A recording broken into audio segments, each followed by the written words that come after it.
And we're live. Bingo, for the first time in, 2 weeks.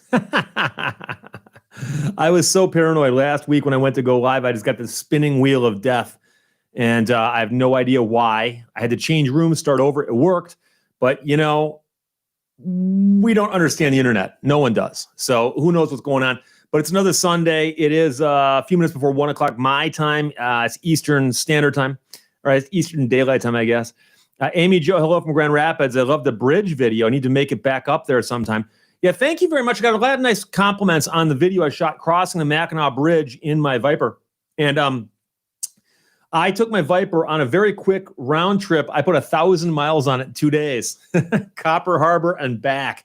And while I was up there, I shot video going through what's called the Tunnel of Trees up to Copper Harbor, up and over Brockway Mountain Drive.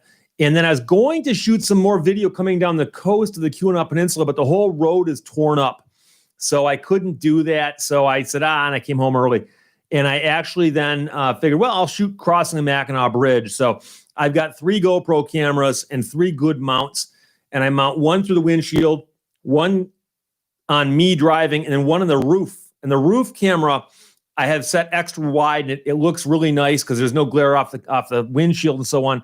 So it's got different, slightly different angles to the different cameras. And then I just, narrate what I'm doing. So the drive into Copper Harbor is edited. It will go up tomorrow, probably at 2 o'clock as a premiere. So we can chat like this. And then also the up and over Brockway will probably go live on Friday. I literally just started editing it today. So there you go. Timothy Marceau, the Viper vids are rad. You should do more trips showing off Michigan and the story they are connected to. That is my plan, my friend. And it's shaping up to be a beautiful summer. Might become my summer of the Viper. Betty Anderson, is the UP known for fudge? No, fudge is actually a thing that's affiliated with Mackinac Island and also some of the northern lower peninsula places like Mackinac City, Traverse City to some extent, Alpena. But fudge is more of a thing with Mackinac Island, and I didn't go to the island on this trip. But the Upper Peninsula is known for its pasties, and I did pass by Lato's pasties in the UP on US 2, but I did not stop. And later on, I'm going, that would have been a great picture to get my Viper at the base of the Lato's pasties sign. And someone else asked if I've gotten my personalized plate yet, and I'm going to do a whole video about the process because it looks like I'm going to get it, but I have not gotten it yet. Meaning that I managed to work my way through the system and get the order placed. And then I got a thing a little while later saying your order has been approved. And then yesterday I logged on and looked at the state's record for my car, and it shows my personalized plate as the official plate for my car. So theoretically, if I got pulled over right now, cop might go, that's the wrong plate on your car. But I could explain it, obviously. So Andrew Allen, waiting for Viper track day. I keep telling myself I'm not going to track my car simply because I've heard of nothing but trouble from people who track their cars. And I've known guys who tracked their Vipers and had issues. So I don't know. We'll see. I might. As of right now, I'm still having fun driving it. I drove it all the way to Copper Harbor in 1 day, which is 600 miles, and then back. And so the total trip was over 1,000. And as of right now, I'm still not sick of driving it. And there is a time where you're cruising along for hours and hours and hours between stops. The Viper does not have cruise control. So you got to use your foot the whole time. And just holding it there, your foot starts, your whole leg starts getting, So, but yeah, that's the only drawback I've got. Otherwise, I like driving it. It's fun to drive. I like the way it feels. I like the way it sounds. I've got a USB cigarette lighter adapter that allows me to play my tunes. I never call them that, but what the heck? Play my music through the Alpine stereo, and they sounds just groovy. So I'm still having fun with it. But yeah, I'll be putting up some more videos driving around the Upper Peninsula, which is what I like to do when I get myself a fun car to drive. Johnny Knoxville suggests I could do a sunset cruise at Elkhart Lake. I've never been to Elkhart Lake. Is that, I'm assuming, is that in Wisconsin? but I should know that. But my whole thing is Michigan. Andrew Barnes, my plate in New Hampshire on my 68 Firebird. Timothy Marceau, tracking it's better than standing still in traffic for hours working the clutch. Oh, you have no idea. I'm planning on going to Woodward Dream Cruise this year, even though it's been canceled. Hang on, my shoe just fell off.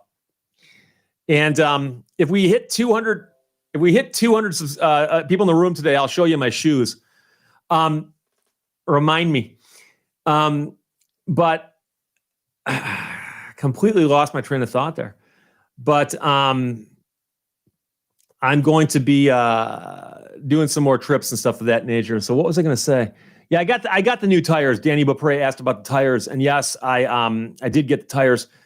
Timothy Marceau asked about the clutch, and I said, I'm going to go to the Woodward Dream Cruise, even though it's been canceled, because everyone's still going to go. It's just the corporate sponsors won't be there. Nobody will miss them. So the problem is that a lot of the Dream Cruise is bumper to bumper, just hurry up and wait.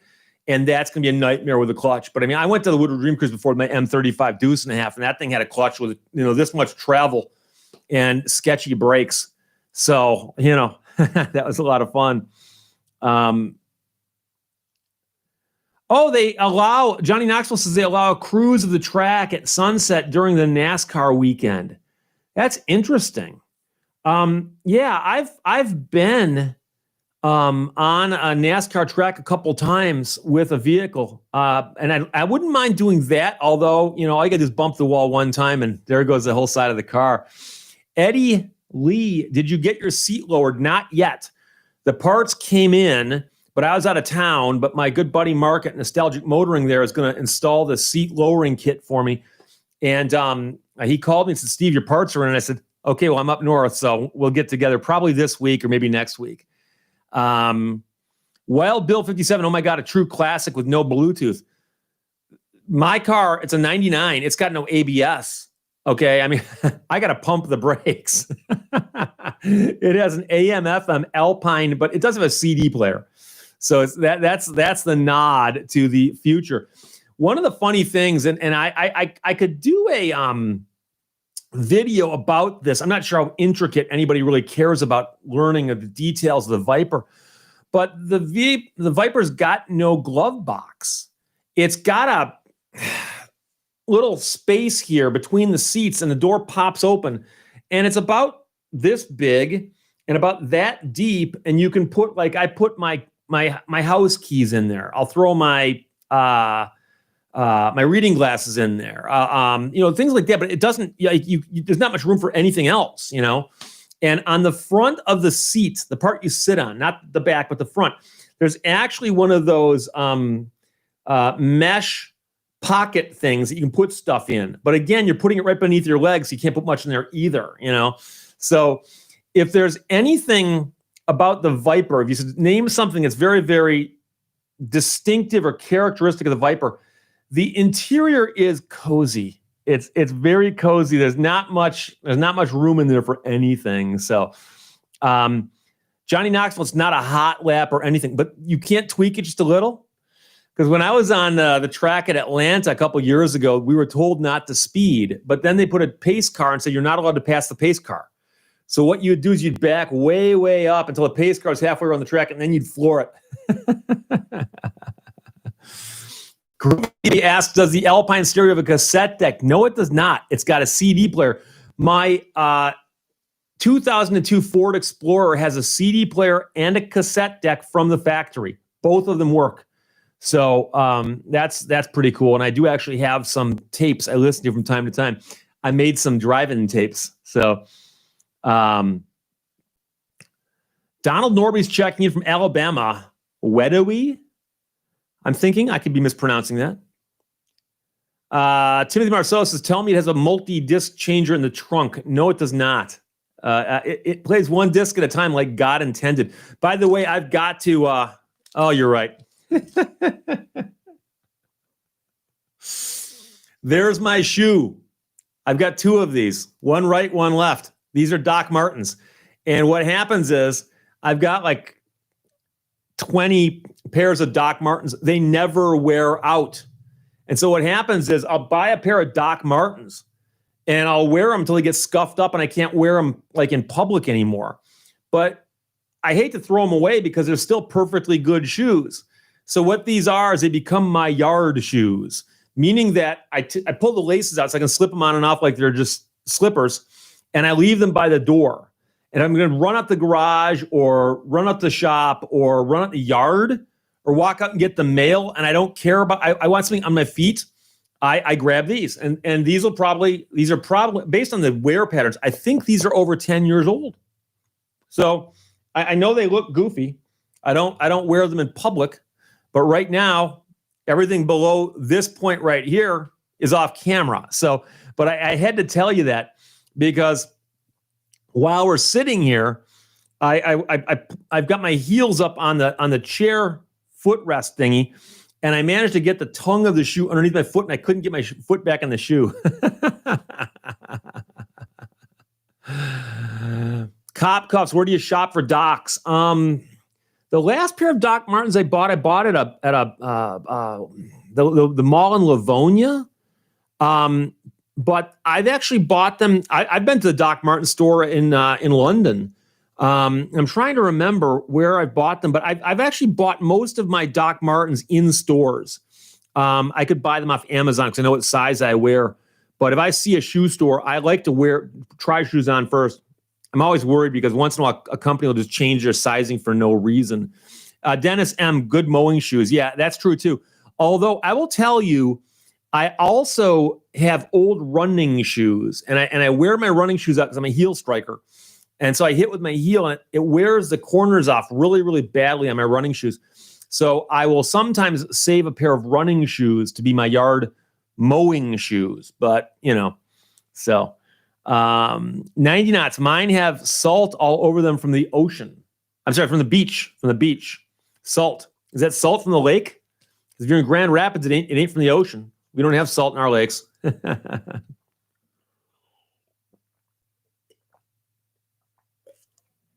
Chris Chaos, Steve, I used to work on an IndyCar team.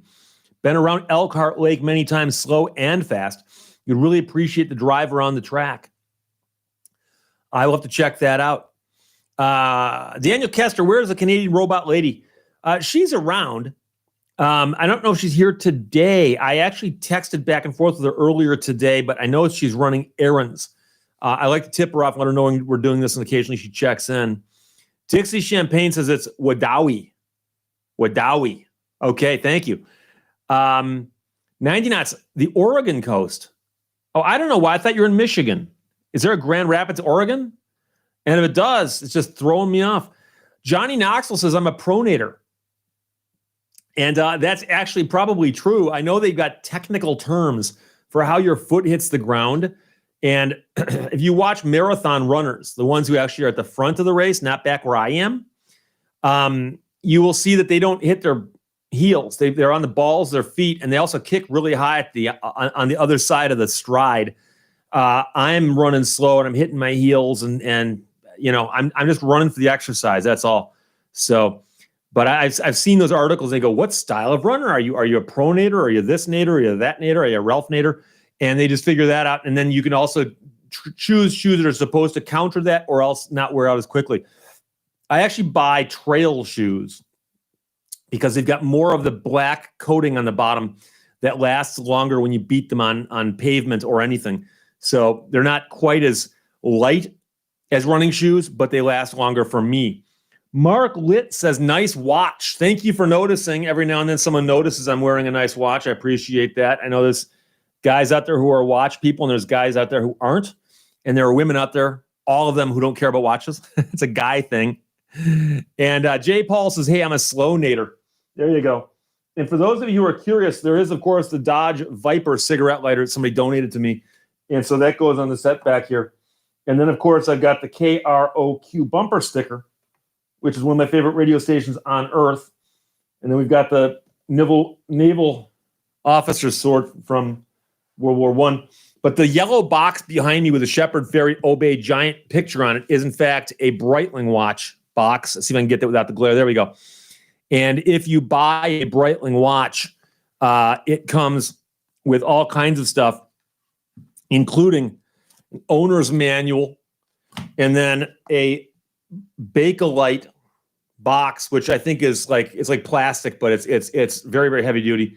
And I've got another watch in there. That's cool. Different watch though. But so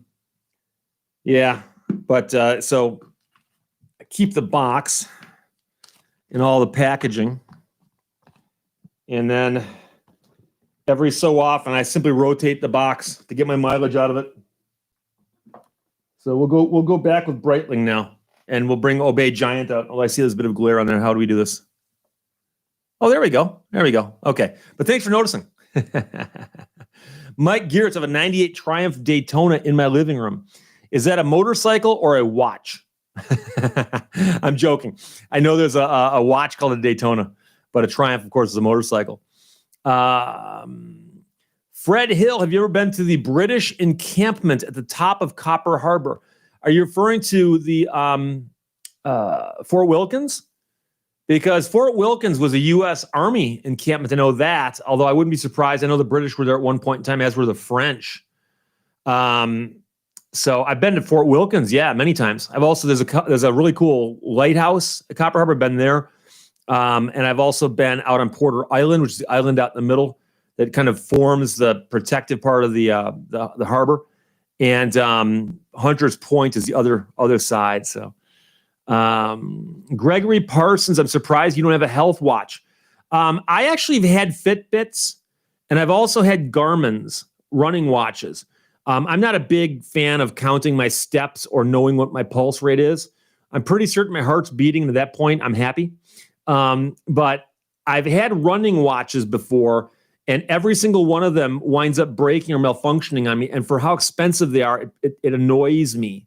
So what I do instead is I have a really, really simple Timex stopwatch. That's it on my wrist. And then I track my running distance, time, all that with Strava. So I've used a bunch of different programs, but I ran 11 miles this morning, for instance.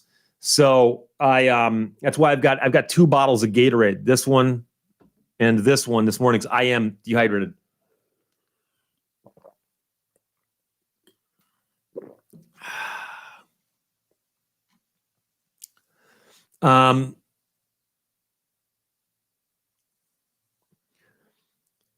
Achilles Last Stand says, so no Shinola watches. They're a high-end boutique, It's funny because Shinola actually does make watches, bicycles, and a couple other oddball things, but they're Detroit-based. And the thing about it is that I've seen some of their watches, and they're nice, but they're a different level. They're a different level of watch. Breitling is a Swiss watch company, as is like Rolex and so on. So it's a different thing. But like I said, some people like watches, some people don't. And if you don't, you don't. It's the same with cars. I've known people who don't care about cars at all. I think I told you, if someone asked me if my car was a Tesla, is that a Tesla? Oh boy, Space Raptor. I thought Shinola was shoe polish. It was. And here's the deal. Shinola was the name of a shoe polish company back in the early 20th century. And there's a famous saying that somebody doesn't know something or other from Shinola. And it's a vulgar saying that I can't say. And Shinola went out of business. And it's like like the jukebox companies, or something like that. Ola. And you don't see Ola like Victrola. You don't hear that as a suffix anymore. So Shinola kind of fell out of favor. And so this company in Detroit, they wanted to start a Detroit company, and they wanted to have a unique name. And somebody said, hey, the name Shinola is available. You could buy it. So they actually bought the rights to use the name Shinola, and they revived it. And they revived it as a higher end brand of watches and bicycles and other things that are being distributed and sometimes built in Detroit. And I like what they're doing, but the problem is that everyone who hears the name Shinola, they don't think of it as a company. They think of that saying that you don't know from Shinola. And it's in my mind, it's a negative connotation. I'm surprised that they didn't, dawn on that might be the case, but so Song Yardbird knows what I'm talking about. Sean Conn, this is Motorola. Yeah, I'm curious to know how old Motorola is. Could somebody please look that up for me? Because Motorola is one of the last companies that still uses that as a name like that. So Mike Geertz likes the movie The Jerk. I hope so. I saw that at the theater when it came out. I remember what theater I saw it at. And I've seen it so many times since then. It is so funny. It is. Yeah, I love the movie The Jerk. Johnny Knoxville, the Shinola Harbor Monster, looks like a Rolex wannabe. Probably. I've seen a few Shinola watches. Like I said, I've seen a few that looked okay, you know. In fact, a friend of mine was wearing one and said, "That's a nice watch. What is it?" He goes, "It's a Shinola." I'm like, "Really? Huh, okay." Oh, boy. J. Paul, Steve, I've got 2 cans of Shinola shoe polish. Is it worth something? I don't know. Depends on how old it is. Brian G. Motorola, 1928. Yeah, see, and I'm curious, they weren't selling cell phones back in 1928. I'm assuming they were making something for cars, but, you know, that's impressive. By the way, one of my favorite stories is the story of Nokia, which is the Finnish company. Most people think it's Japanese, but Nokia, Nokia, is Finnish. And Nokia originally was a timber company that made lumber out of trees. And they've transitioned over into several different things, and they wound up making cell phones. And the idea that you start out as a company making lumber and you end up making cell phones is just, to me, mind-blowing. But it just shows that somebody at the company knows like when they start to need, when they need to pivot. Now, unfortunately, Nokia, their last pivot apparently didn't do too well because they don't have much market share anymore. But Fred Hill toured the lighthouses in the Uperland. In Marquette, Michigan is a bed and breakfast. There's also one in Big Bay. Big Bay. And it's called the Thunder Bay Inn. And some of you know where this is going because there was a inn called the Thunder Bay Inn in the movie Anatomy of a Murder. And that's actually where the murder took place. And much of the movie was shot on location in and around Marquette and also in the town of Big Bay. Now, in the movie, they called it Thunder Bay, but it was all shot in Big Bay. But the inn where the movie was shot is still to this day called the Thunder Bay Inn. And you can stay there. I've stayed there. You can eat in the dining room bar right where half the movie takes place. It's amazing. And so in Big Bay, though, is the old Big Bay Lighthouse. And it is now a bed and breakfast. I've stayed there as well. So it's very, very cool. So there's a lot of nice lighthouses in and around Michigan, in and around the Great Lakes as well. So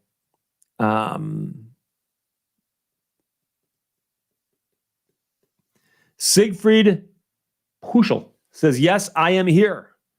And really, that's all most of us really just need to do is just show up. And I appreciate that. Daniel Kester, Nintendo didn't start as a game system. What did they start out as? I know a little bit about how Nintendo got into Europe. I remember reading an article about that, but don't know much about their history otherwise. Richard R. 3M started making sandpaper in Two Harbors, Minnesota. Had not heard that before either.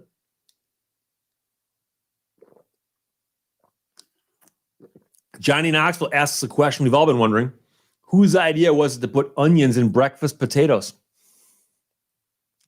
I'm convinced that onions and pickles and a few other foodstuffs actually don't belong in our diet at all.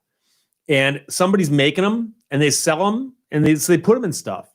But I spend half my life when I'm eating hamburgers removing pickles. So Mike Geertz, Nintendo made their own size Lego bricks. Huh. Tom, Saab was a Swedish airplane corporation. Yeah, I know that Saab made planes. And I remember being in a Saab dealership a few years back. And the guy, general manager of the dealership, had this beautiful poster on the wall. And it was a Saab jet. Beautiful shot of a Saab jet. And the Saab jet had a bumper sticker on it. It was my other Saab as a car. Johnny Knoxville suggests we sue Big Onion, but suspects I might be in bed with Big Onion. Well, the problem, of course, is Big Onion is probably a subsidiary of Big Pizza, all of which is run by the Illuminati and the BAR Association. Well, Bill 57 says the remark about Shinola reminds him about that joke when he hears the name. And that's the thing. That's the thing, So I don't know. Maybe they can do a good enough job to where they can revive the name and make the name mean something else in the minds of a modern generation. Don Jackson, I watched Somewhere in Time last night. Thank you. I mentioned that movie because I drove my Viper across the Mackinac Bridge, and I mentioned it off to the east of the bridge is Mackinac Island. From the bridge, you can see the Grand Hotel, this gigantic hotel.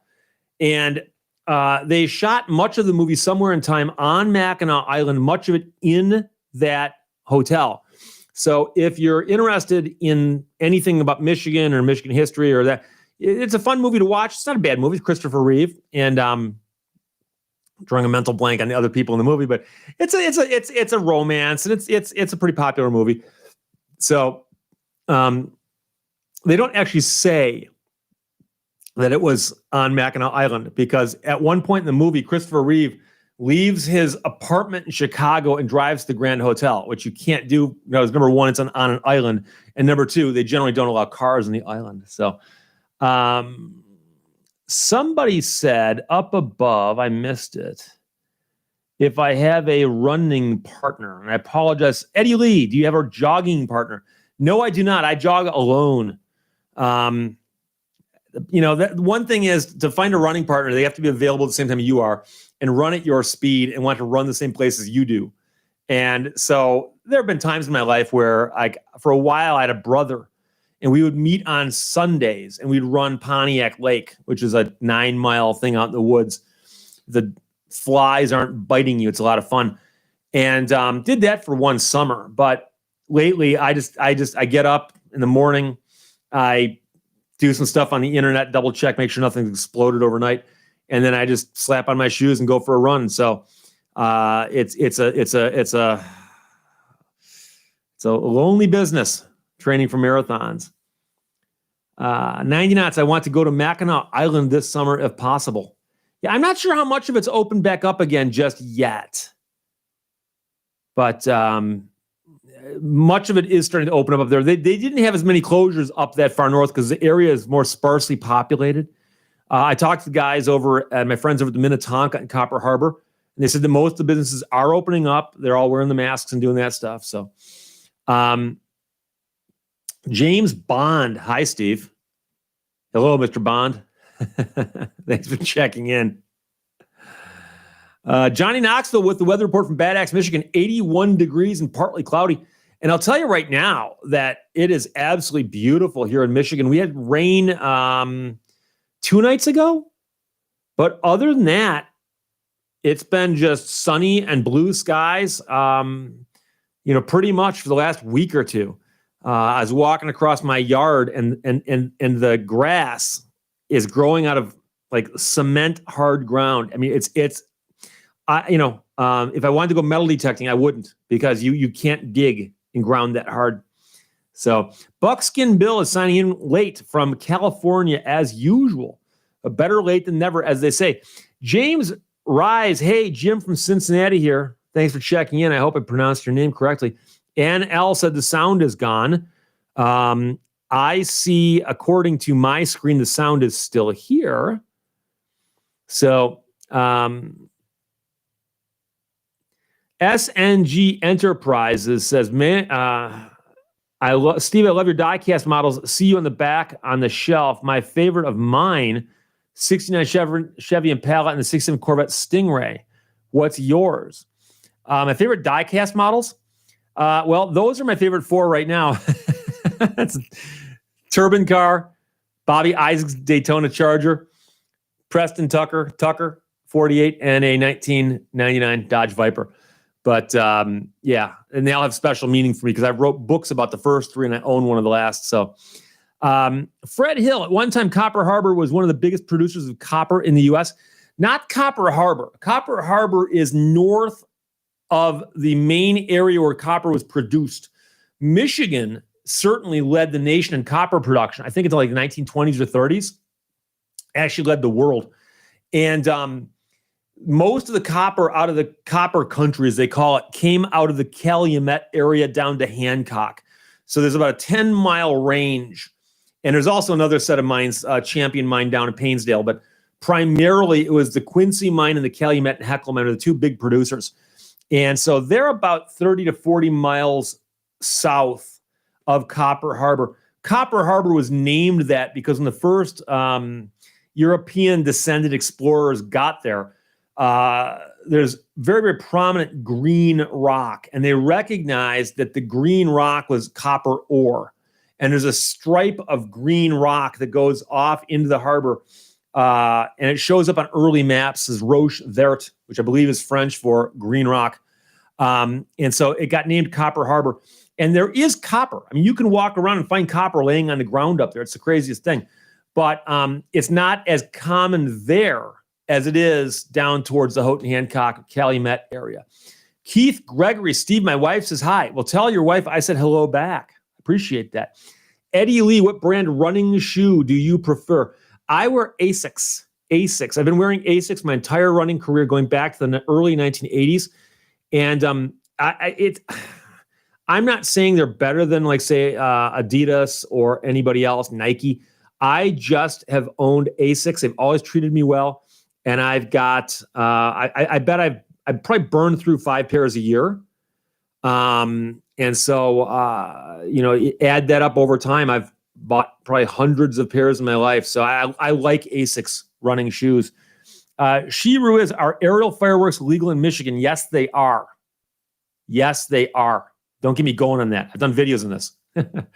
Michigan, for years, it was illegal to have fireworks that exploded or left the ground. You could buy them, you could sell them, you just couldn't use them. And that was the big joke. There was fireworks stands up and down the highways and roads everywhere. And the guy would go, if you asked him, you go, you can't use these, right? And so people complained. And so instead of fixing the loophole in the law, they just changed it. Said, okay, you can buy them and you can use them. And all summer long, in some areas, there are idiots out there at 2:00 in the morning on weekdays, just blowing stuff up, launching stuff, and they're having a grand old time. Everyone else in the neighborhood just wishes they'd shut up and go to bed. And, I've talked about it before, and you can call the cops, but unless the police see the person actually put the match to the fuse, and it's after hours, and there's a whole bunch of rules, but they actually passed a bunch of laws, in essence, saying you are allowed to light fireworks, and cities can only control it. And the laws are so convoluted that they're just not enforced at all. So Defense points out that Calumet is where George Gipp came from. Yes, he did. George Gipp is also buried at the Lakeview Cemetery outside of Calumet, 3 miles to the west, which is where all of the Italian Hall victims are buried. And a few years ago, they exhumed his body primarily for an ESPN investigation. And it's a sad story because somebody came forward and claimed that they were the illegitimate child or grandchild of George Gipp. And they did a DNA test. They got a court order, and the court order was granted. And they did the DNA test. It came back the person was wrong. So they disturbed a man to come to a dead end like that. But if you go to Calumet, there's a town called Laurium right across the highway, runs right through what used to be called Red Jacket. The whole area was called Calumet at the time. And Red Jacket was one side, Laurium was the other. And over on the Laurium side, there's actually a park with a dedication to George Gipp. And so George Gipp is from Calumet. So I'm glad when people check in and remind me of that stuff like that. Thunder God 97 had him going off last night at 1:30 a.m. here in Benton Harbor. Yeah, I had it last night too here. Now, here's the deal. Like, last night's a Saturday night. I don't mind it as much on a weekend. I kind of understand that. And we're approaching the 4th. I kind of understand that too. But this is about 5 years ago, lived in a different place. And there was a house that was like around the corner, quarter mile, maybe as a crow flies. And they were lighting off fireworks every single night, 7 days a week, 30 days a month, or 31 those months. And I drove by one time and I got their address. And about 1:30, 2 o'clock in the morning, I'd call the police and say, hey, look. And they'd say, yep, we'll send the car over. Car'd go over and they'd stop. Next day, boom, right back at it. 1:30, 2 o'clock in the morning. And I don't know who ticked them off, but they were clearly trying to anger somebody. But getting back at their one neighbor was ruining it for everybody. So Try Fingers is narking me out to Michael Hagberg saying, that's twice this week that Steve forgot to relocate Ben. And here's the deal. Ben is behind me. In fact, I know exactly where Ben is. And the problem is that quite often, I will shoot 2 videos in a row. As you know, I've got my t-shirts behind the camera. So I will shoot a video, get up, walk around back, change my shirt, come back around, and shoot another video. And in all the commotion of turning the camera off, turning the camera on, taking one shirt off, putting another shirt on, coming back around, sitting down, but I forget to move Ben. And so it's happened. I'm sorry. I'm sorry. But you know, once in a while, they're hidden so well. I'm surprised people can find them every single time. I've hidden a couple where I was convinced nobody would see it, and Jay Paul in particular has got a sixth sense for it, and he'll go, "Yeah, no, Steve, I can see it. It's actually wedged between these 2 things on edge," and I'm like, "Whoa."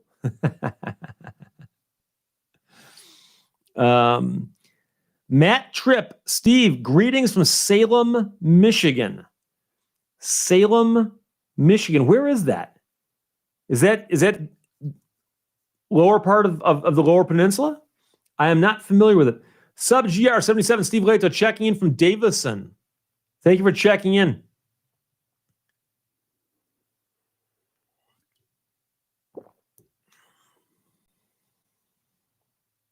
Brian G, as teenagers, my friends and I would shoot bottle rockets at each other in a sort of a war game. It's a wonder nobody got hurt. Well, I'll tell you right now, I went up north with a bunch of my brothers and other friends. This is about 20 years ago now. And this is before fireworks have been fully legalized in Matt Tripp is just south of Northville, Michigan. Oh, Salem Township? Okay. Got it. And one of our friends showed up with a trunk load of fireworks. And Michael Hoffman just said, is it a Peloton shirt? Yes, it is. So our friend shows up with a trunk load of fireworks. And he goes, guys, I got fireworks. And we're like, yeah, whatever, you know. And we go out every single evening and build a bonfire on some remote portion of the Keweenaw Peninsula, someplace out in the middle of nowhere. And towards the end of the trip, our friend goes, guys, I still have all the fireworks. And we said, okay, dude, go get them. Go get them. He comes carrying over a box with like bricks of firecrackers, grosses of bottle rockets, and all kinds of stuff. So we thought, okay, so it's a bonfire. We probably ate some hot dogs, drank some pop, because it's Michigan, we call it pop. And we start lighting firecrackers. Pop, pop, pop. We start launching bottle rockets. Phew, phew, phew.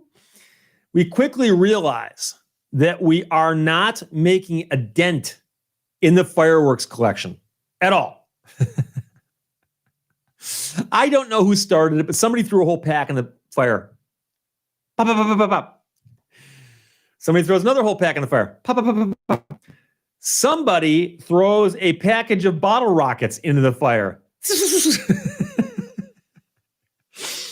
Before it ended, there were entire bricks of firecrackers being thrown in the fire and entire grosses of bottle rockets being thrown in the fire, and everyone is running. Just the stuff just it looked like really bad special effects from a 1960s movie. And now we were on a rocky outcropping next to Lake Superior. And so there was no chance of a forest fire. Nothing caught fire. It was just, but I remember at one point in time, I'm standing there. It's pitch dark out. There's a fire 30 feet away. I think I'm safe, you know. And a bottle rocket comes over and hits me right in the chest. It's like, you couldn't have aimed it better. So James Fedlem. Hello, Steve from South Carolina, from Flint and former WTAC listener. I never worked at WTAC, but TAC was 600. It's still around in a different iteration. I think it's now religious. But WTAC was a big radio station in the 50s and 60s here in Flint. In the southeastern Michigan market. There's Detroit, there's Flint, and then there's Saginaw, Bay City, Midland, the Tri-Cities. And so each of those three markets, and interestingly enough, I worked in Detroit, I worked in Saginaw, but I worked longer in Flint than any other market in terms of how many stations I worked at. And TAC was simply not one of the ones I worked at, but I know people who did. So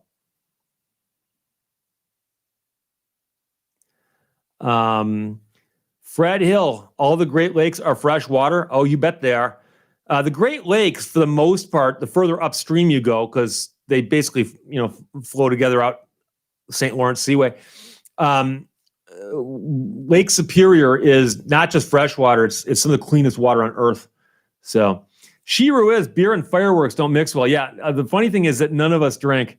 So, I know people go, "Wait, you got how many brothers and friends, and you guys don't drink?" What can I tell you? James Rise, love your laugh. Well, thank you. Mark K, are you going to track the Viper? Somebody asked earlier, and I said probably not, but someday I might. We'll see. Bill Taylor, and the Great Lakes are shark free. Yeah, there's a lot of T-shirts you can find that says Great Lakes, salt free, shark free, that kind of thing.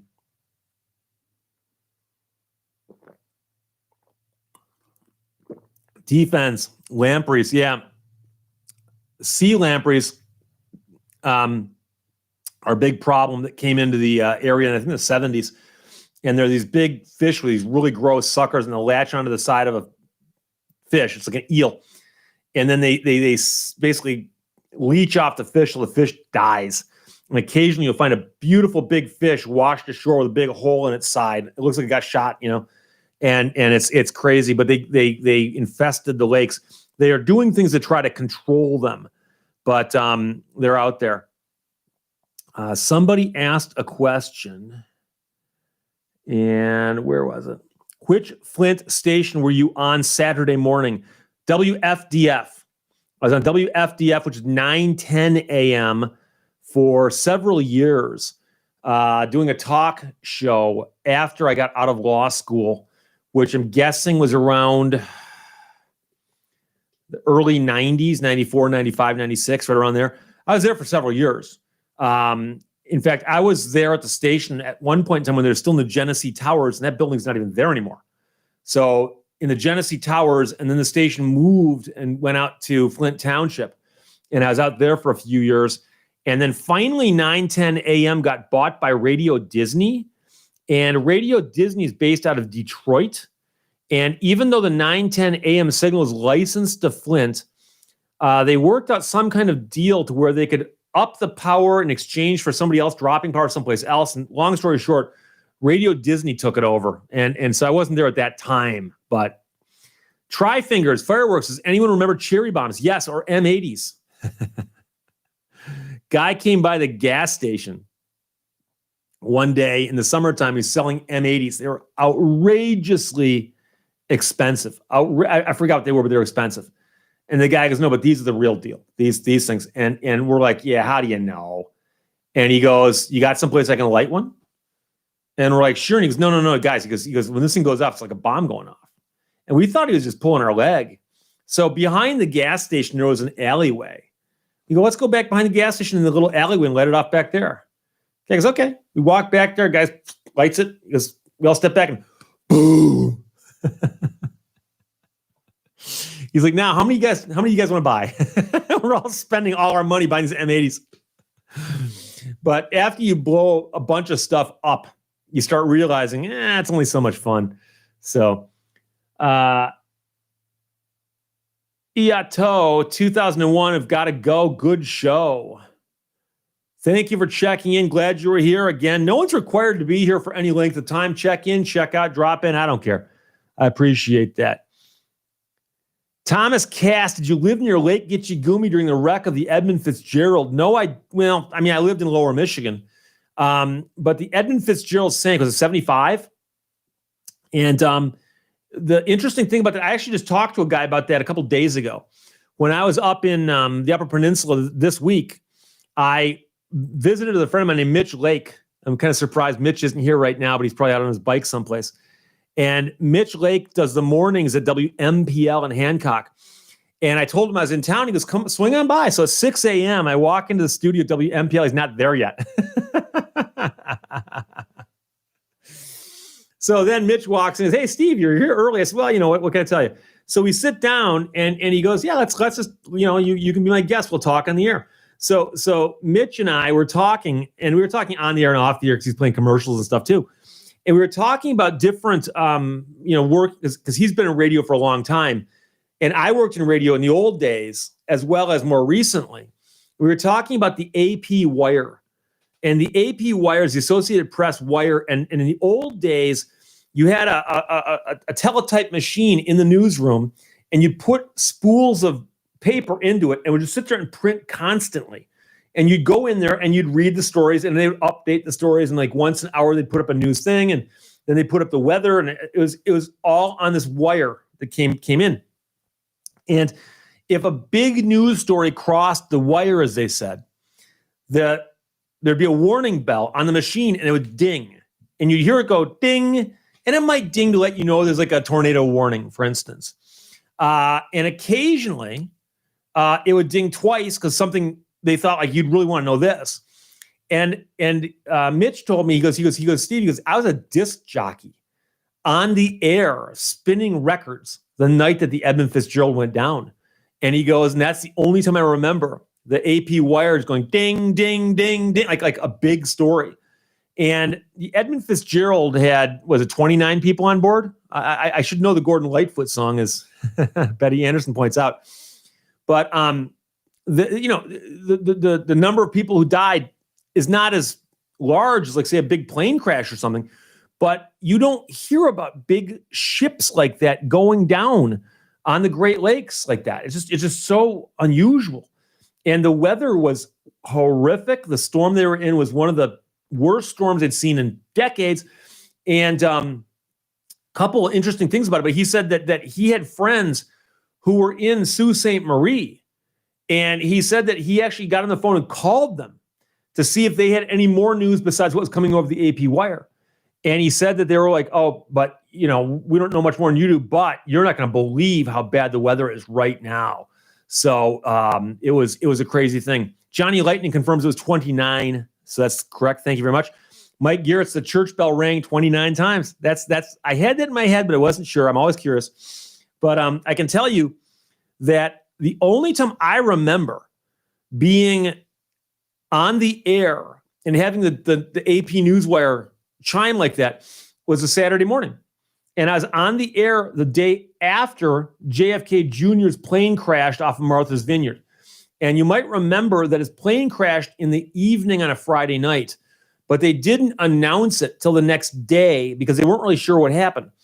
And I remember either I was about to go on the air or I was coming off the air and hearing down the hallway, because normally they'd leave the door to the room open. It's no big deal. All of a sudden, hearing ding, ding, ding. And I hadn't heard it in so long. I'm like, what is this? So I walked down there and pulled the thing off, and it goes, the FAA has announced that a small plane has crashed off of Martha's Vineyard, believed to be aboard John F. Kennedy Jr. However, at that moment in time, they had not found anything yet. So they just said the plane had disappeared. So, and then shortly later on the day, they got updates. They found wreckage and so on. Bob Bong says, hey, Steve Leita, you keep missing me. So hi. Thank you for checking in, sir. I appreciate that. Carol Ann, the Old Mariners Church in Detroit. Yeah, Old Mariners Church is an interesting church. They hold a ceremony there every year in memorial of the Edmund Fitzgerald sinking. And that church is right there on Jefferson. It's one of the big landmark buildings right along there. And it's a very, very old and beautiful church. So Johnny Lightning says officially it's the Mariners Church. No old. Yeah, probably.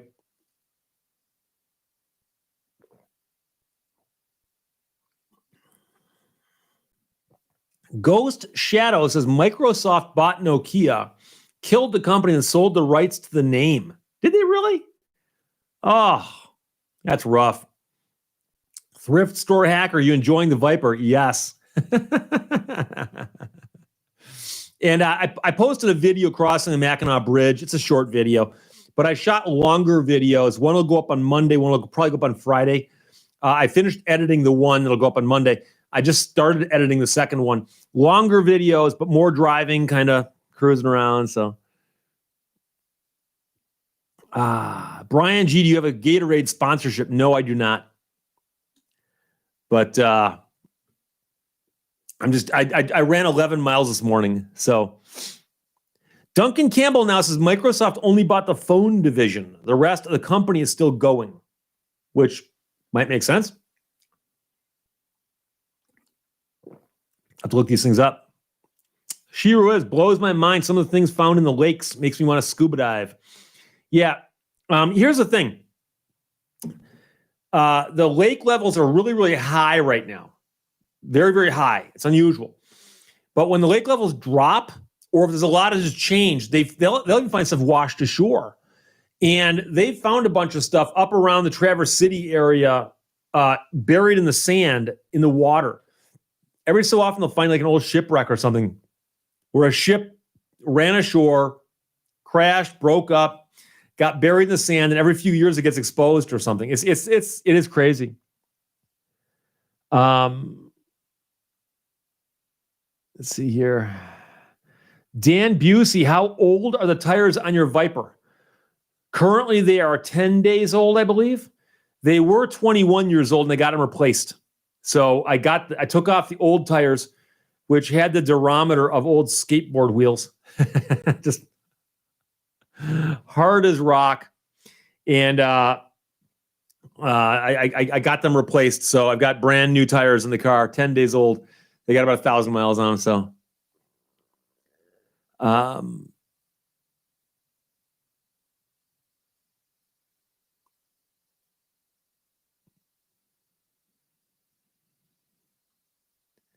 what else we got here?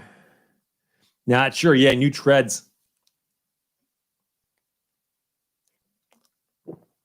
Little Opie. Hi, Steve. There's this individual who stole a check from me, forged my signature, and deposited it in his own bank account. How long do I have before it's too late to file charges? There's two things going on in any situation like that. One of which is if you wanted to, you can go to the police and file charges. Theft, embezzlement, however it is they came into possession of the check. Of course, you can also sue that person for theft or whatever you have in your state that covers that, assuming you're in America. And I wouldn't wait on either one of those. I would always suggest to the average person that unless you're someplace where the police really won't help you, that you file the police report as quickly as possible, because sometimes them getting involved will actually be the ones who straighten it out for you, because otherwise you need to go to small claims court or hire an attorney, depending on how big the check is. So, Michael Hoffman, how deep do the Great Lakes go? Interestingly enough, the Great Lakes are not that deep. There are deeper lakes on the planet. Lake Baikal in Russia, I believe, is deeper. And probably Lake Tanganyika. Those are actually both larger lakes than Lake Superior by volume. But Lake Superior generally is not terribly deep, except for in a few spots. And I forget, it's like 600, 800 feet, something like that. But much of it is not that deep. There are glacier lakes. They were formed by the receding glaciers. And the glaciers just basically scrubbed big holes in the ground that got filled with water. So they're not that deep. Now, it's true that where the Edmund Fitzgerald went down is kind of deep. But earlier, it went through a spot that's only like 100 feet deep. And that's actually one of the possible theories as to what happened to the Edmund Fitzgerald. I personally think that the Fitzgerald had lost its radar earlier in the storm. And so they were traveling with help from another ship that was behind them. And there's a spot in the lake out in the middle where it gets really, really shallow. And if they went too close to that spot as they're going up and down like this, I believe they bottomed out. I think they actually hit the bottom and it weakened it. And then as they went further over the deeper water, the flexing with the waves eventually snapped it in half. That's what I think happened. But that's just a theory. I've read 2 or 3 books on it. I've seen documentaries on it, and there are a whole bunch of theories, and it's unclear. So, Ghost Shadows is a good documentary by the Edmund Fitzgerald. Yeah, there's actually several. So, Greg Parsons mentions depth of Crater Lake. I don't know it off the top of my head, but feel free to chime in with here.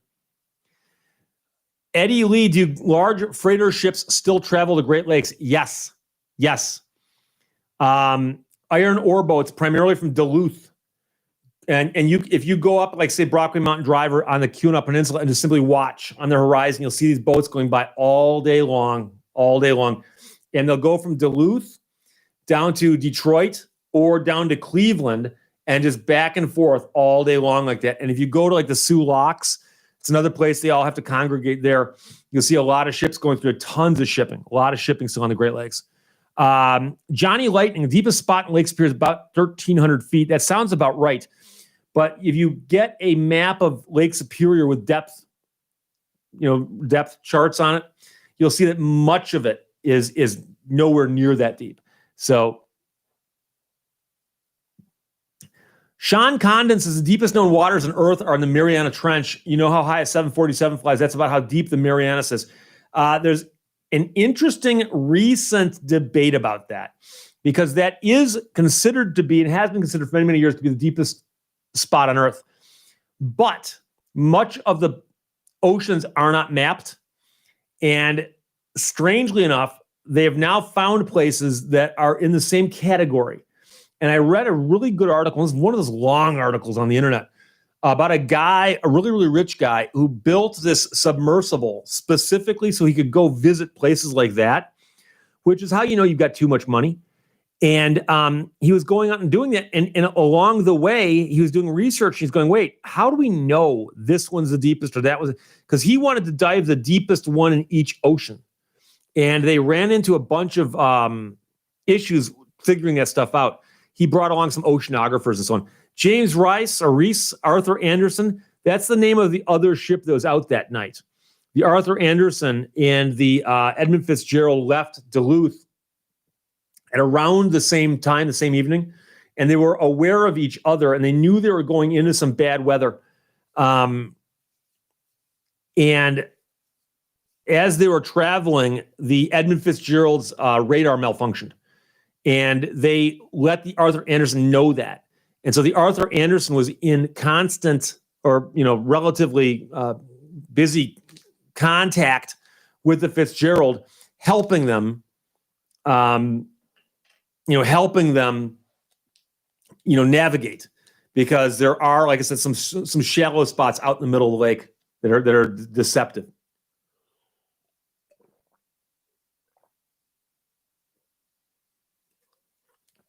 And Bill Branning points out that due to physics, the shallow depth areas are where the storm waves can get really high. And because that's the thing, is that wave action on a lake is, wave theory. And what happens is, as a wave comes ashore, for instance, what's happening is the bottom is coming up, or the water's coming down, take your pick. And so as the wave gets compressed by that, it's going to act differently. And so a lot of weird stuff happens that sailors know about, but it's counterintuitive to humans like us. Carl R., can you legally pan for gold on the Great Lake public beaches? I believe you can, but you wouldn't want to, because I don't think there's gold there. There's not a lot of gold in Michigan, and there's been some gold in the Upper Peninsula, in the Marquette area, but it's not the type you pan for. So I think you legally can, but I've never looked into it, because it would be kind of like, can you go passenger pigeon hunting? You can, but there aren't any left.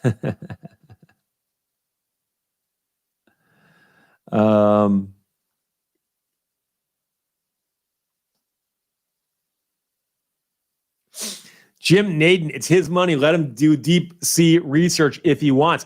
Oh, I'm not saying he shouldn't do it. And in fact, he's actually, because of his research, they've discovered a bunch of stuff. But my point simply is that when you sit around and go, I think I want to visit all the deepest spots on Earth, but no one's built a submersible yet, I'll spend $20 million doing that. Yeah, that's not the kind of thing most people think about, because it's out of the realm of what we could, raise the money for. Daniel Kester, there's gold there, but not much. Yeah, but I don't think it's the kind you could pan for. So, Matthew Shostrom, what are your thoughts about stateless individuals? Are we talking about people who say I'm no longer a U.S. citizen? I'm not quite sure what you mean by that. Johnny Lightning, go to Dalanega. I'm having a mental blank now.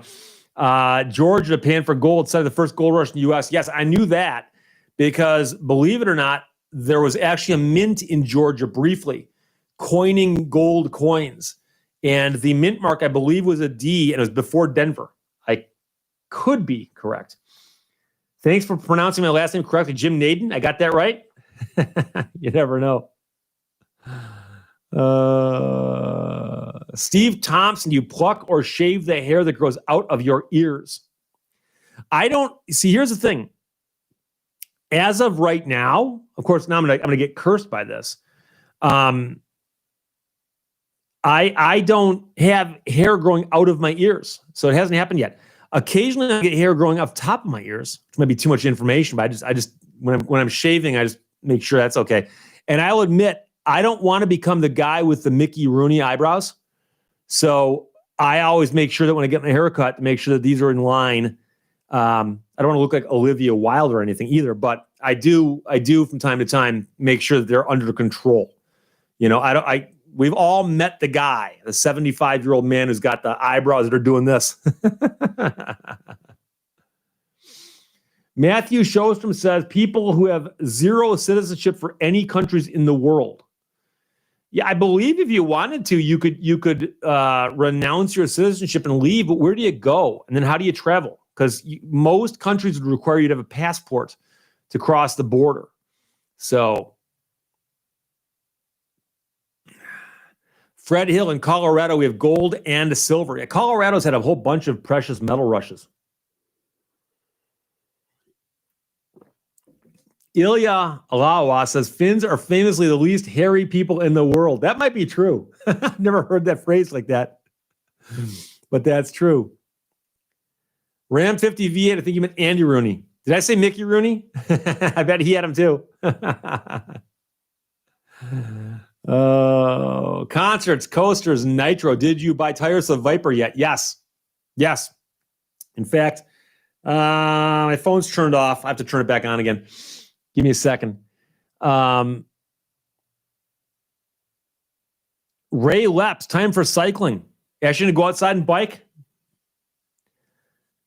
It's a good day for it. At least it would be here. Mark Heil, a unibrow would be a good look for you. I actually had somebody tell me the other day that I should grow a beard. And I said I did. And I did it for, I don't know, half a year maybe. And it actually grew in more than I thought it would. But I didn't care for it. And I had some people say, looks good. But I don't feel like a beard kind of guy. Tom Holt says you'd get more viewers if you looked like Olivia Wilde. Now, that's possible. I got to turn the sound off and this thing is going to start dinging because I just turned it back on again. But I did get new tires for the Viper, and I brought it into the shop. And so, for instance, there's 4 brand new tires. Look at the size of those rollers in the back. And then had it up on the hoist. Let's see if I can find a picture of it up on the hoist. Well, there it is up on the hoist, about to pull the wheels off. And then one of the funniest things of all is I got a chance, of course, to look inside all the wheel wells and take a look at the brakes up close and personal, and they're all bright and shiny. Everything's broken. Car's got 5,000 miles on it. So discs look brand new. Everything looks brand new. So pretty cool. Amateur Shooter says, yeah, leaving the USA is easy. Getting back is the problem. And that is the problem, is that most borders, they show us a passport. And, most Americans are so used to the idea about traveling within the country, crossing over, going to Ohio from Michigan and from Ohio to Indiana. I mean, we cross borders all the time. But once you're in another country and you are not a citizen of that country, it gets kind of hard to cross a border. So, Danny Bupuri, how'd you get the tires home? I got the new ones home on the car. I wore them home. And I went back the next day with my Explorer and picked up the old ones. I have them on display up on a shelf in my garage right now.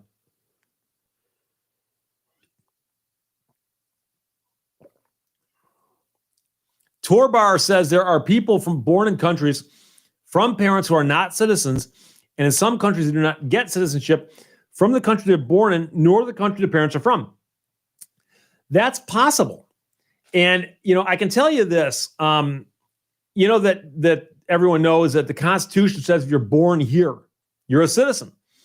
And I've had people say, well, what about if you, like, for instance, the ambassador from, Trashcanistan comes over here and brings his wife and she gives birth over here. Well, the child's not a citizen of the U.S. because they specifically say in the Constitution, except for, and they're excluded. So, Sean Condon, I've been to Germany and back without a passport. In the military, there's a lot of lax things when you're in the military. Space Sexy says not hard in the EU. Yeah, that's the interesting thing. I've traveled a little bit in Europe, and now you pretty much need to have a passport. But I can tell you, I've been waved through when I simply held up my passport.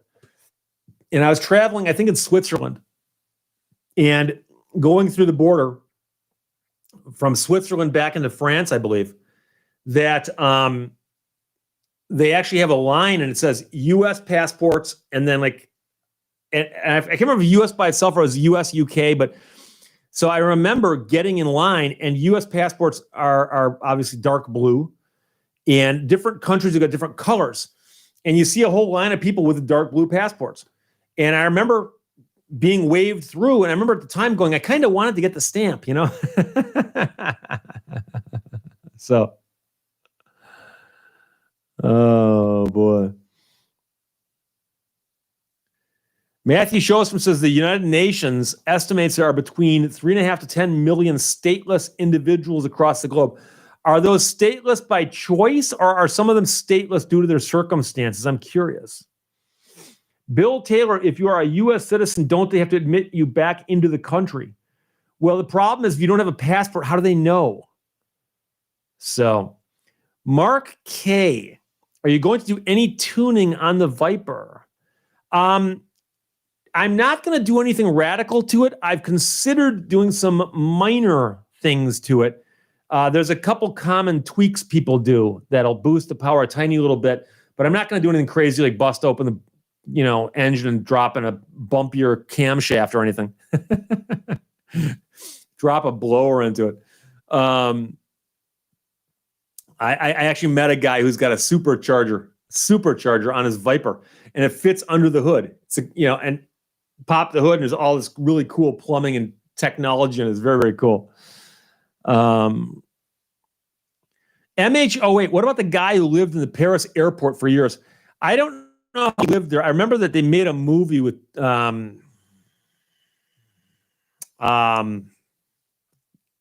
Saving Private Ryan. Tom Hanks. Wow. And I watched about 3 minutes of it, and I couldn't stand his fake accent. So I don't know how it ended. I assume eventually he got out of the airport. Oh, Chris Davis, turbine engine swap in the Viper? No, but I'll tell you, somebody asked me, they said, Steve, let's suppose you took your Viper out and you blew the motor. You lunched it, as we said back in the day. Literally, boom. Okay? I'm talking about one of the cylinder heads winds up over there, and a piston winds up a county that way. Okay. What would you put in the Viper? I would not put back in a V10. I would find somebody who could do it and drop in a 426 crate motor. Because I think that the only other thing you could do besides put the V10 back together again would be to drop in a Hemi. And so to me, a Hemi and a Viper is not sacrilegious. I'm not going to do the LS swap or anything like that. But I can see putting a Hemi into one. But my V10 is doing pretty well right now, so I don't think we'll have to go there right now. H.W. Wells says Hank's got on a ride on a FedEx plane that crashed, and he ended up on an island. Yeah, he doesn't have he doesn't have good luck with planes, does he?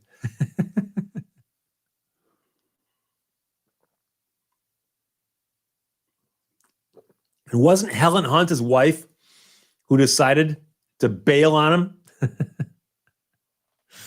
and divorce him in absentia and then remarry? I got a bone to pick with her. Concerts, coasters, and Nitro 440 Max Wedge. I like the Hemi better. I like popping the hood and seeing those big old valve covers that are this wide. And I also like the sound of a Hemi. But, to each his own.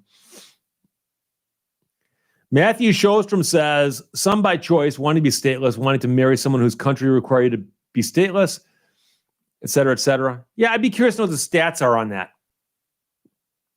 Carol Ann, find a total demon. The problem with a total demon is it probably got damaged the front end. What are the odds the engine survived? But I'd still rather have the Hemi. I don't know why. It just, old school. But Mark K says keep that Viper ride original, and that's what I'm going to do. The only modification I'm doing with the Viper, and I've mentioned this before, is I'm having the seat lowered. They make a kit to lower the seat. And oh, by the way, I'm going to keep the old seat rails so that if I ever go to sell the car, I can say, by the way, here they are. If you want to put the seat back the way it was, you can. It's up to you. Betty Anderson, anything interesting in the mail? More toilet paper. Strangely enough, yes. I didn't get into the office on Friday. And they called me and said, Steve, you got some more stuff here. We think you got more toilet paper. I don't need more toilet paper. So I'll let you know upcoming.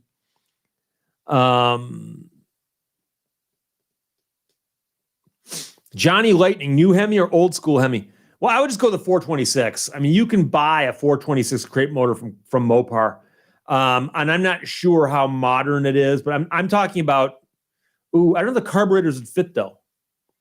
But I would like to ideally just get a dual quad Hemi, ideally. But I just realized now it probably wouldn't fit under the hood. So, yeah, the Hellcat motor is cool, but you understand that the Hellcat motor, my understanding is, generally is mated with an automatic transmission. And so I know you can do some things with it, but it's difficult. And so if you get a Hellcat motor, it might be a Hellcat motor and an auto transmission, which I don't know if that'd seem right in a Viper, but whatever. Wild Bill says that Tom Hanks and Helen Hunt weren't married. They were just shacking up together. I think you're right, and I think they probably did that specifically to avoid what I just said. Keith Gregory agrees. But I still.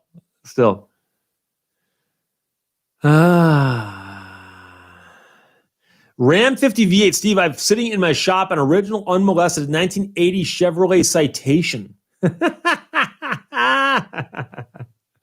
Some people would question you on that, but I will not. You know something? If there's something about that car you like, more power to you. I like the unmolested stuff. I watched some of the Meekum auction yesterday. I don't know which one it was. It's the one where the Meekum himself brought out his Ferrari. And they got a bid of $20 million and he wouldn't sell it. He wanted $22 million. And they roll across the block some of the weirdest stuff. And some of it is, it's like, yeah, here's a 1949 Cadillac that's like showroom condition. And it can be an oddball color, oddball combination. I mean, just somebody just had it and either never touched it or just kept it pristine or restored it perfectly for some reason. And these cars don't go for millions of dollars, but they're cool. It's cool. So, Captain Whitebeard, Steve, I love watching the camera vibrate when your Viper was idling at the Mackinac Bridge video. Yeah, it's funny because there's 3 cameras on board, and one of them's on the window, and that one vibrates the most. The one on the roof's not bad, but the one in the window vibrates. And as I'm driving, I know when I'm hitting the gas, I can feel it, but it's funny because the Viper actually has a little bit more vibration at idle, and it smooths out when you hit the gas. It's the weirdest thing. But I've read about this. It's a common thing with Vipers. And so occasionally, I got to be careful not to rest my hand on the shifter. That's a bad thing. And I've been sitting there before, and I go to put my hand in, it's like a moving target. It's like a rattlesnake. Stephen Thompson Wilson was the real star of that movie. Yeah, I actually know somebody who's was watching the movie with their kids, very young kids, and one of them cried at the end for Wilson. Captain Whitebeard, need a tailpipe mic. One of these days, I am going to get my digital recorder. Oh, I don't have it out here. And put it next to the tailpipe and fire my car up and just get a nice, very, very high quality acoustic reading off that tailpipe. Punch it a few times and then just have that recording. Just I make it a ringtone or something. I don't know. Bill Taylor just sold my 83 Dodge Shelby Charger yesterday. 53,000 original miles. Wow. I think that's the same year of Chargers I was talking about earlier. I owned 3 or 4 of those. Scuba Stevie 62 says it was the bridge vibrating. So excited a Viper was crossing it. And I hope you guys caught that approaching me was a 65 or 66 Riviera, the old cool Rivieras with the clamshell headlights. And I actually grabbed the screen grab of it and put it on screen for like 10 seconds because it was so cool. But because all the traffic's got to pass through that bridge, you see all kinds of stuff. It's cool. So,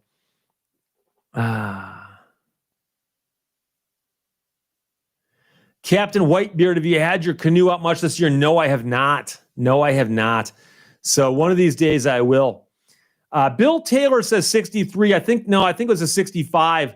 One year the Riviera had the headlights in the grill. Then they moved them out to the clamshells. So I'm thinking 65. Pink Barracuda says, hi, Steve, you're a cutie. Thank you, sir. No, I'm just kidding. Matthew Shostrom says, Steve, 97.6 of known stateless individuals can be found in just 20 countries. Of the 75 countries known to have stateless individuals. Okay. Les Brooks, the boat tail was the next generation.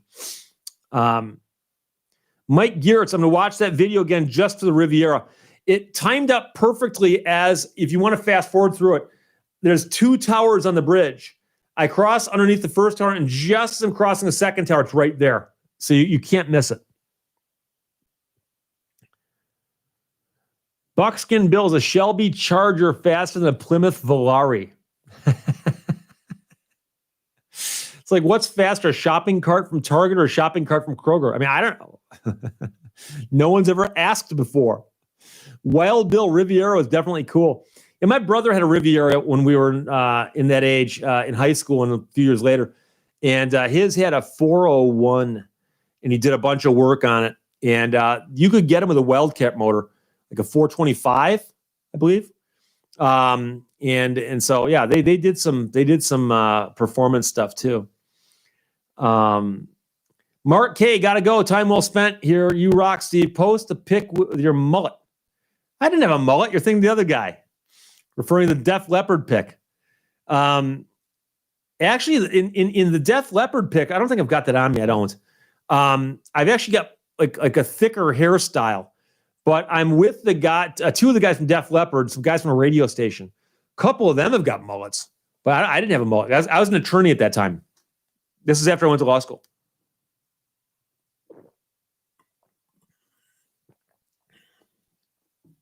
Crawl Jazz, which might be a shout out to Diana Crawl. Michigan auto insurance reform scam is extortion. Yes. Michigan just reformed its no-fault insurance, which was a catastrophe to begin with, and turned it into another catastrophe. And it was supposed to lower our rates. They changed all kinds of stuff. They said, oh, by the way, your rates are all going to go up. Is anyone surprised? No. Ram 50 V8, yes, 425 dual quad. A friend of mine has one sitting in his garage. He's had it for almost 40 years. Wow. Les Brooks, my brother, had a 66 Charger, would bury the Speedo at 160. The 66 and 67 are a little unusual. The first years of the Charger, before the body cell, it became that in 68, and then, of course, 69. But the 66 and 67 Chargers were the ones that came with a fastback that went all the way back to the tail end of the trunk. And but they were cool cars. You get them with a Hemi. Jim Bergen, are you still doing the Australian radio show? Yes, I am. I don't ever post links to it because I record it and it goes up later, and I don't keep track of when they go up. He sends me links saying, "Hey, Steve, it went up." One of these days, I'll if I think of it, I'll post a link on Facebook. And by the way, for the two of you who don't know this, I'm on Facebook, and you can friend me on Facebook, and I'll accept the friend request. And I have people tell me all the time that they subscribe, but they don't see the notices when they go up for new videos, for instance. And when a new video goes up, I will immediately, literally, if a video goes up at 9 o'clock, I will go onto Facebook and go, new video, boom. Of course, Facebook won't tell you for 3 days either, but I do what I can. Steve Mack, hey, Steve, checking in from Toronto, Canada. Thank you for checking in, my friend. Always good to hear from Canada. Matthew Shostrom, what are your thoughts on stateless individuals in general? I don't have any thoughts on them. I enjoy being an American or a U.S. citizen, for those who don't like to call themselves Americans. And I think there's benefits to being a U.S. citizen. Of course, there's some costs as well. I never thought about being stateless because, like I said, I'm not sure where you'd go. I've seen the sovereign citizens at the roadside claim, I'm not a U.S. citizen, I'm sovereign, or whatever they claim to be. And it doesn't work out well for them. I like the windows in my car unsmashed. So I'm not really sure. I don't have any plans to become stateless, but if you want to, knock yourself out. Stashy, Steve, you're listening to port. Your port or mine? This is my starboard, but I'll try to keep my back straight. Audit Everywhere. Steve, sorry, I haven't seen you lately. I bought this book, Drawn to Injustice. I've been reading that. Did you get a paper copy or an electronic copy? Drawn to Injustice is out of print, sadly, but you can still get it as an ebook. So it's a great book. And I'm not just saying that because I co-wrote it with Timothy Masters. It's a great story that more people should know about. So I would encourage you to look at that, especially ebooks, for instance. Brianna CC, I only watch the lives. Well, I appreciate that. I'm glad you're here. No one's got a gun to your head. Watch it if you want to. Don't watch it if you want to. I don't. But thank you for checking in. Amateur Shooter did the work for us that we were too lazy to do. The Riviera is at 8:52 in the video. And it's either on screen for 5 seconds or 10. I forgot which of the two things I picked.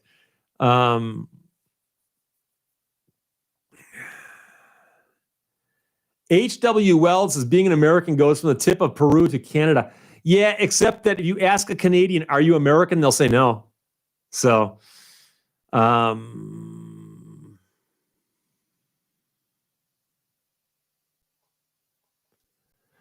Everywhere, paper copy. I have copies. I've got a couple copies myself. Where did you find it, though? There's a brief period of time where those things cost $100 a piece. Daniel Kester, have you started on either of the two books I sent you? No, but I will shortly. They're on my to-read list pile. Steve, can you print ebooks? Probably. I don't know. I assume it'd cost you a lot of paper and be difficult, but it could be done. I've read books on iPads and cell phones and Kindles. I don't like reading ebooks. I mean, I know people who love them. I don't care for them. I've traveled before, and brought like a whole library of books with me. But like I said, so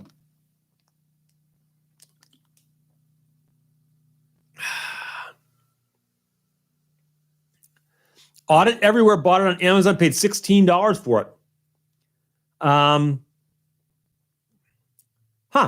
Okay. Well, it means you probably got to use one, I'm guessing. MH08s, I'm an ebook guy. I think it's an acquired taste. I actually like reading the paper. I don't know why. Tactile.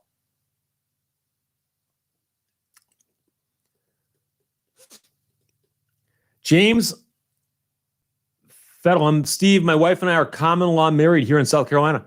Did you really do the common law thing? Like, did you ever get the paperwork or no? Fred Hills is watching the show today, but your viewer numbers are low. We've had lower numbers lately, and I don't know if what that hinges on. At the beginning of the coronavirus thing, the numbers were way up, and they've kind of tailed off now. I don't know. I think people go outside or something. Oh, boy. Betty Anderson, do you think we're going into another lockdown due to rising COVID spread? Depends on what state you're in. Some states like Michigan, which clamped down really, really hard at the beginning, still have decent numbers. But the problem is that people move around. So we'll see what happens. D. Fens, I just purchased Steve's book on Douglas Houghton. Well, thank you, my friend. I hope you enjoy it.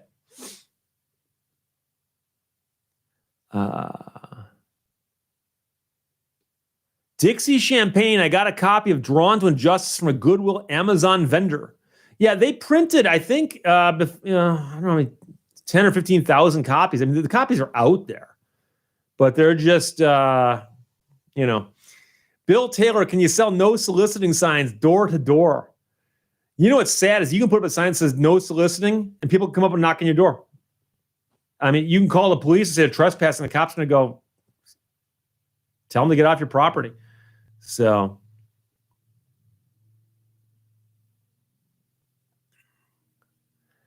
Aldi Baranti, England here. Being English is pretty cool too, but I've always liked Yanks.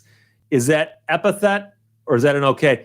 Most Americans don't mind being called Yankees. Yanks sounds a little worse, but no, we don't care. We don't care. We've been called worse, trust me. So, MH08, get off my lawn. I got to tell you, a couple years ago, I moved, and I guess the U.S. Postal Service actually sells addresses of people who've moved recently, and some people who buy them are churches. And I had some religious folks show up on my front porch one day, and they got me when I was home, and I hear knocking at the door, and I look out there and I see two people. I don't know them. And I go out there and they're acting like they know me and like as if I'd want to talk to them. And it got around to them basically saying, well, we're here to invite you to church. I very quickly ejected them verbally from my yard. So there you go. Steve Thompson points out that you don't call a Red Sox fan a Yank. Yeah, I forgot about that. But of course, the New York Yankees are a baseball team here in America. So there are some people who would get upset at you using the term Yankee around them. Big Jim Country Boy, you need a dog. I've had dogs, but yeah, I don't have any now. I remember I had a dog at one point in time before Milo and Wolfie that would go nuts when the mailman would put mail through the door slot. And I was always tempted to, instead of answering the door, open up the door slot and go, here, stick your fingers in here. Matthew shows from Jehovah's Witnesses, LDS, or other. Believe it or not, it was a local church. It's just a local church. That's just what they do. They're trying to drum up business.